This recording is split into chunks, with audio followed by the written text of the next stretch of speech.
One afternoon, a few months after my husband died, I absent-mindedly began dismantling a Lego friend's house, gathering dust on a shelf in my daughter's room. I tore off the pink roof and started tossing bricks into a shoebox. I was perpetually tidying, an obvious effort to create order in the chaos of loss. I'd sweep and scrub and shuffle papers, anything to keep my hands busy. I was postponing decisions on what to do with John's shirts and socks. And I was preparing for the biggest test of my life, raising our 2 kids on my own. I was down to the toy house's plastic foundation before I realized what I'd done, and I felt sick. I could clearly remember seeing my daughter Maisie sitting beside her dad, piecing the dream home together brick by brick. She had just received the toy as a Christmas gift, and John was as excited as she was to tackle the project. And now, in some over-functioning stupor, I had carelessly demolished the only home they would ever make together.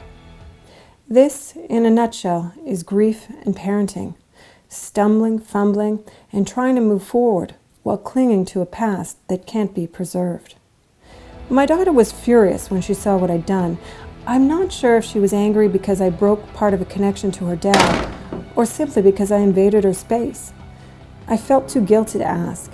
And now it's unlikely she remembers, but I do. It still makes me ache. But the Lego incident is just one of 100 situations with no easy solution that we've gone through since my husband died. Remaking the house would not make things better. Some things can't be rebuilt. From the day our kids were born, John embraced being a dad. He was calm and capable, never flustered, and he lived like the glass was more than half full. It was overflowing. He'd make jokes and have lively chats with gurgling Dexter on the change table. He'd ask in an excited voice what his baby Maisie might do that day. Was she toddling off to a construction site, a Bay Street legal firm? On particularly rushed mornings, after everyone was finally out the door, he would get us to pause in the backyard and smell the blossoms on a tree or look at a particular flower. When we found out John had esophageal cancer, Maisie had just started grade 1 and her brother Dexter begun grade 4. We dreaded telling them their dad was sick, but we knew we had to be blunt and honest. There are no words to make this kind of news taste less bitter. We crossed our fingers the bubble of childhood would help insulate them. But John got sicker faster than we ever could have imagined. That school year quickly became full of learning, how to live with illness, and then learning how to live with death. And the kids had to adjust to their dad being slowly taken away from them. Chemotherapy made him too weak to play Climb the Mountain, a game where he would hold their hands while they climbed up his body. And we had to retire the nighttime Heidi game, a bit of bedtime silliness where John would look all over our daughter's room for her. He would make a big production of searching cupboards and drawers until finally he'd sit down on her bed in mock frustration, only to find the bed was lumpy, and he'd feign surprise at discovering under the covers his giggling little girl. As John's health declined, new roles emerged. Maisie helped care for her dad. She'd play nurse, put on plastic gloves, and shake the food for her dad's feeding tube. And bedtime routines changed. Instead of John going to their rooms to read, the kids would come to his bed. Often he was too tired to read, so Dexter would take over, reading stories of Percy Jackson and the Olympians and other plucky heroes, survivors. In John's final days, I set up a campsite on the floor of our bedroom. The kids and I cuddled together on pillows beside the bed, reading stories, listening to music, and talking, while their dad drifted further away from us. John did not even make it to the end of the school year. He died at the end of April. The immediate aftermath was a blur. I had to contact friends, find a place for the funeral, and keep breathing. At night, the 3 of us would collapse in a heap on a mattress in the floor of our bedroom.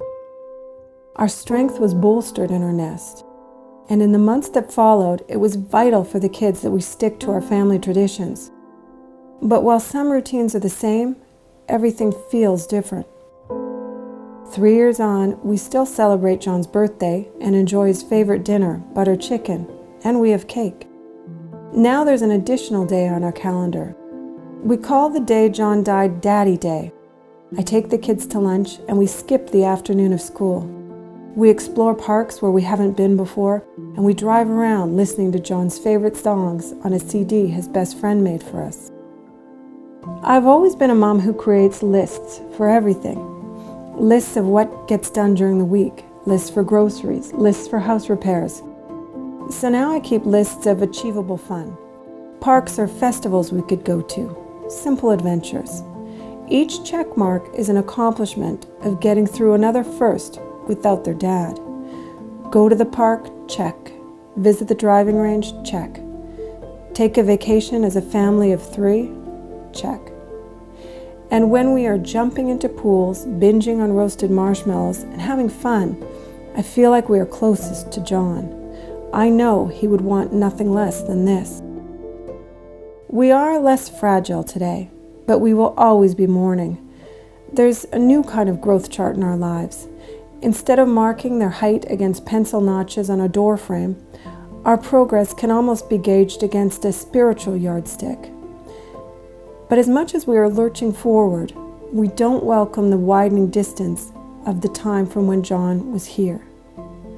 The biggest lesson the kids are learning is one I never wanted to teach them, and one I didn't want to live.